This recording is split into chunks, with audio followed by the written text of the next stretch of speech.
Incognito is an alternate history telling inspired by the 19th century Intramuros. So you would expect na the characters and the events are based off the people and events of 19th century, which is nandun yung part ng revolution, nandun yung fight against the Spanish era regime. What makes it different from other books of the same genre is its meatiness. Yung writer has poured a huge amount of study and research on various subject matters that are related to the Spanish colonization era and married them all together in an action-packed story. It's as if you get everything you've learned from your AP class about history and Filipino class about literature and then put them all together inside the blender and mash them all together.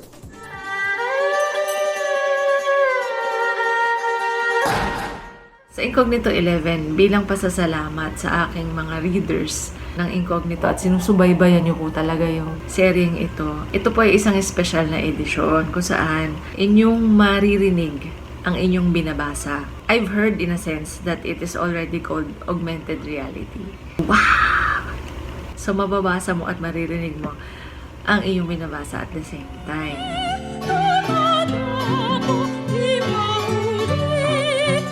One of my greatest influences in comics is The Adventures of Tintin. So, isa sa mga kwento ng Tintin is yung Castafiore Emerald, kung saan merong isang opera singer na lahat ng glass na nakapaligid sa kanya nababasag pagka kumakanta siya.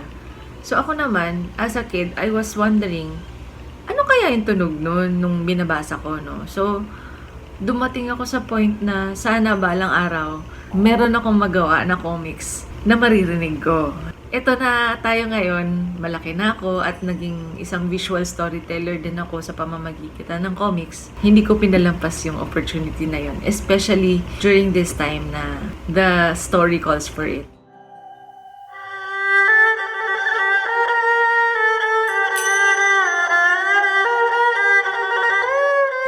When Faye was writing the script for chapter 11, one of the questions that came up to us is, how can we make the reader get a taste and feel of how it is to live in the world inside Incognito? What if the readers can actually hear Maya's voice? Paano mo nga naman bubuhayin ng isang character sa isang fiction na libro? Pero sabi nga, if there's a will, there's a way. So Faye worked with her brother, who is a composition major professor in UP, and brought up this idea with him. And then they got Pauline to be Maya's voice. Sabi ko, can you do a rendering of Ang Maya and Sa Ugoy ng Duyang in the interpretation of what the story of Incognito is? Yung konsepto sa music, napakasimple lang. Madali siyang ma-imagine kasi nasa comics na siya.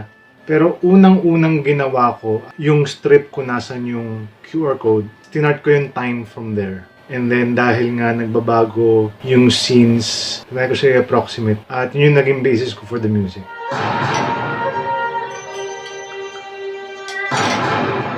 Na yung choice of instruments dun sa music, binase ko siya sa music noong time na yun. Dahil nasa Manila siya, late 1800s.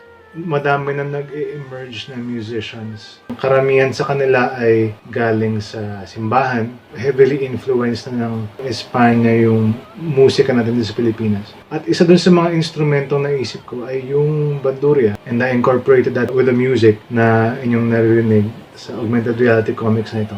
Together with the air who, as well as a small ensemble, hindi ko siya nilakihan eh. During that time, hindi pa naman fully established ang mga orkestra sa Pilipinas. So, hindi ko siya ginawang orkestra.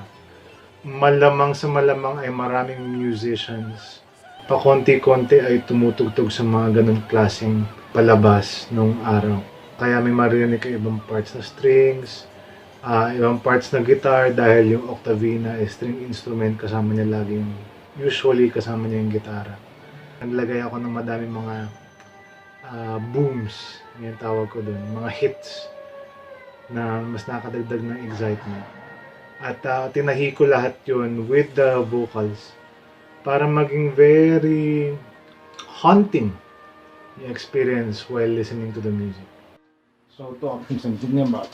Una, labas yung boses. Pangalawa, mas angat yung instruments dahil nga scoring to.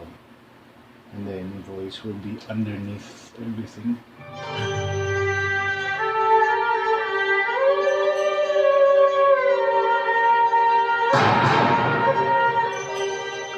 So, nung pinakinggan ko yun, yung ginawa niya, kinilabutan na ako. Wala pa yung voice, no?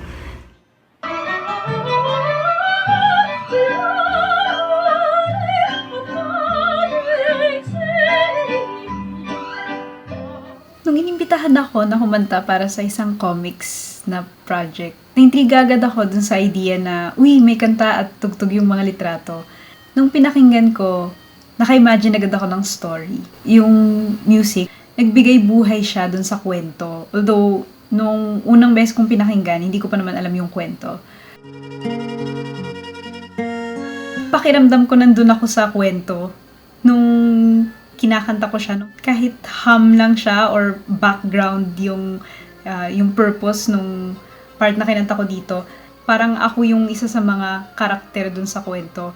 So, yung proyekto talaga na to, panibagong experience siya para sa akin kasi parang naging bahagi ako ng comics. Buhay yung comics sa pamamagitan ng musika. Kasi sanay ako na pag nakikita ko yung comics, mga litrato siya na binabasa ko, tapos maririnig ko lang, nasa ulo ko lang yung mga kwento nangyayari. Pero nung sa recording process na to, nagkaroon ako ng panibagong perspective. Parang nagkaroon ng bagong anyo yung comics sa akin kasi nabuhay siya sa pamamagitan ng musika.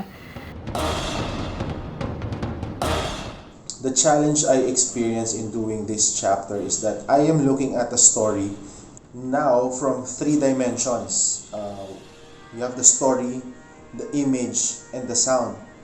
All of the 3 elements must be in one accord for the story to make sense. We had to make the story smooth, and then the visuals should capture the intention of the moment, and then the music must follow the same flow.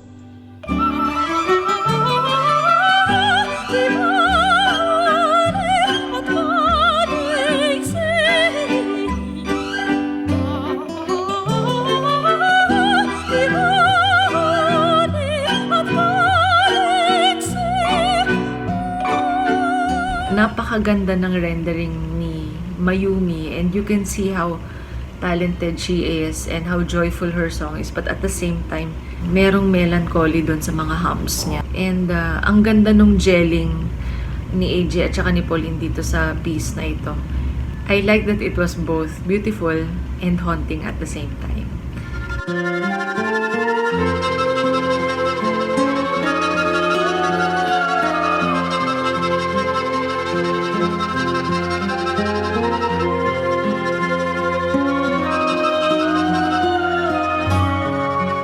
And this is by far the best chapter Faye has ever done.